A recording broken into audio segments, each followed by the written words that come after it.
उन मर्दों की समझ नहीं आती जो खुद तो शादी करके बाहर चले जाते हैं लेकिन अपनी बीवियों को पीछे छोड़ जाते हैं अपने माँ बाप की खिदमत के लिए या अपने बच्चों को पालने के लिए। ठीक है, आपने लाइफ में आगे बढ़ना, अपने करियर में आगे बढ़ना, आपने बाहर जाना, अच्छी जॉब करनी, आप करो। लेकिन अगर आप इस पोजीशन पे नहीं होते हो ना कि आप अपनी पार्टनर को अपने साथ रख सको, तो आप उस टाइम तक शादी ही मत करो। एक लड़की का अपने ससुराल में रहना बनता ही नहीं अपने हस्बैंड के बगैर। हर फेरे में आके उनको प्रेग्नेंट करके चले जाते हैं और पीछे उनके बच्चे पालती रहती है। पूरी जिंदगी वो उनके इंतजार में बैठती है और जिस इंसान के बलबूते वो उस घर में आई होती है वो इंसान ही नहीं प्रेजेंट होता उनके साथ। इमेजिन द प्रेशर कि जिस माहौल में आपको सर्वाइव करना पड़ता है। इंसान की 100 जरूरियात होती हैं, औरत की 100 इमोशनल नीड्स होती हैं। ड्यूरिंग प्रेगनेंसी उसको कितनी जरूरत होती है अपने पार्टनर की। बाहर का रिश्ता, बाहर का रिश्ता, बाहर के रिश्ते के चक्कर में आप अपनी बेटियों की जिंदगी खराब करते हो। अब आपको ये बात रियलाइज नहीं होती, बाहर का रिश्ता होना इज नॉट अ थिंग कि बहुत कोई बड़ी बात हो गई है। बंदा प्रेजेंट होना चाहिए आपकी लड़की के साथ, ये चीज मैटर करती है। अस्सलाम वालेकुम रहमतुल्लाहि व बरकातुहू। दोस्तों, ये बहन जो वीडियो में आपको कुछ कहती दिख रही है ना, मुमकिन हो कि इस बहन की बात से आप इत्तेफाक ना रखते हो, लेकिन मैं बहुत इत्तेफाक रखता हूँ। हम जिस मज़हब को मानते हैं, मज़हब इस्लाम, और हमारे जो नबी हज़रत मोहम्मद मुस्तफ़ा सल्लल्लाहु अलैहि वसल्लम, उनकी तालीमात में भी ये चीज़ बहुत अच्छी तरह से शामिल है। आज रिजवान भाई का मर्डर हुआ, उनको कत्ल कर दिया गया।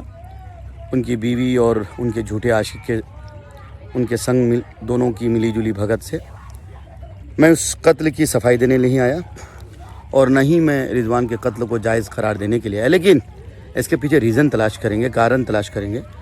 तो एक बात आपको तो बहरहाल नज़र आएगी, वो ये कि शादी के बाद लोगों को चाहिए कि इतने लंबे अरसे तक घर से बाहर ना रहें। ख्वाहिशात सबकी हुआ करती हैं, वो एक अलग मसला है कि कौन ख्वाहिशात को कंट्रोल में रख लेता है। नफ्स जो हमारा सबसे बड़ा पीर है, उस पीर को कौन संभाल लेता है, वो एक अलग मैटर है। लेकिन यार, जब शादी हो जाए तो ज़्यादा लंबे अरसे तक बाहर नहीं रहना चाहिए।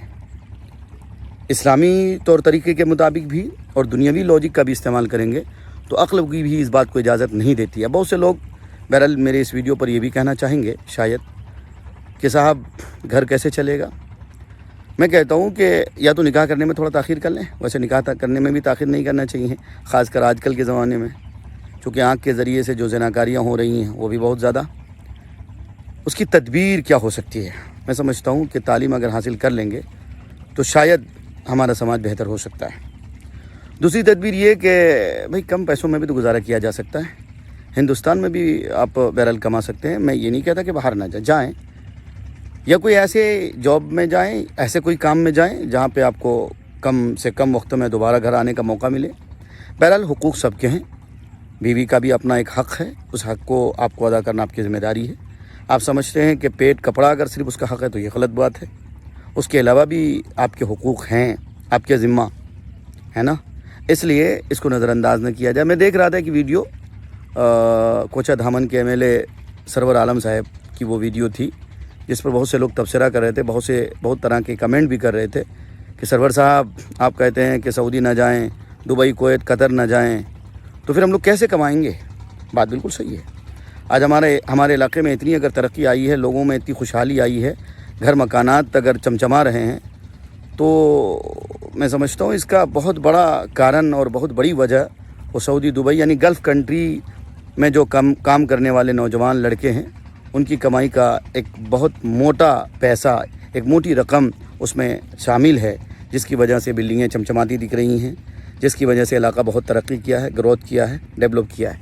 वो एक अलग मसला है, लेकिन हादसात भी तो हो रहे हैं ना। इससे पहले एहसान रज़ा का मामला, पुनास का मामला, किस तरह से उनकी जालिम बीवी अपने आशिक के साथ मिलकर अपने शौहर को मौत के घाट उतार दिया। अब अभी ये मामला रिजवान भाई का चल रहा है, बिशनपुर का।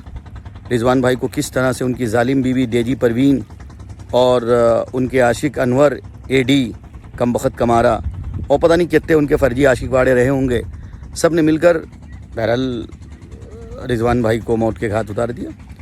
मैं उसके कत्ल को सही नहीं ठहरा रहा, बल्कि मैं सिर्फ कहना ये चाहता हूँ, अल्लाह के वास्ते थोड़ा सा हमारे जवान हजरात भी इस तरफ तवज्जो दें और साल में हो जो भी शक्ल हो, यार थोड़ा पैसा कम ही हो जाएगा, क्या हो जाएगा, पर बीवी का भी हक़ है, उस हक़ को आप ज़रूर अदा करें।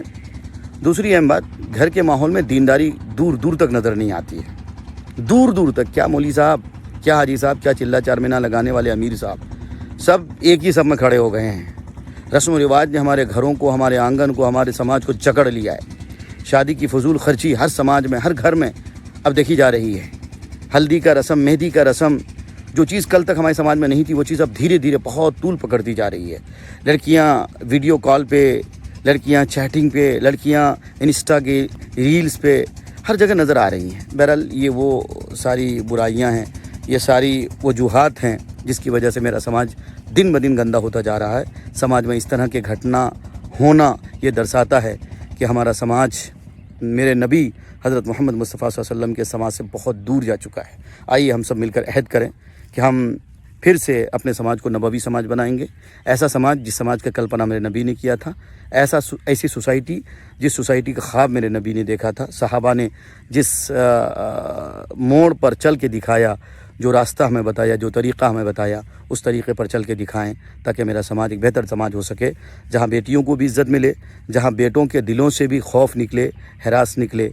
वो ये ना सोचे कि शादी करूँगा तो पता नहीं मेरी बीवी भी कहीं ऐसा ना हो कि मुझे नीले ड्रम में पैक कर दे, या मेरे टुकड़े टुकड़े करके टाइल्स के अंदर गाड़ दे, या ऐसा ना हो कि मैं सोता रह जाऊँ और मेरी बीवी अपने आशिक के ज़रिए मेरा गला घोंट दे, मेरा सर फोड़ दे।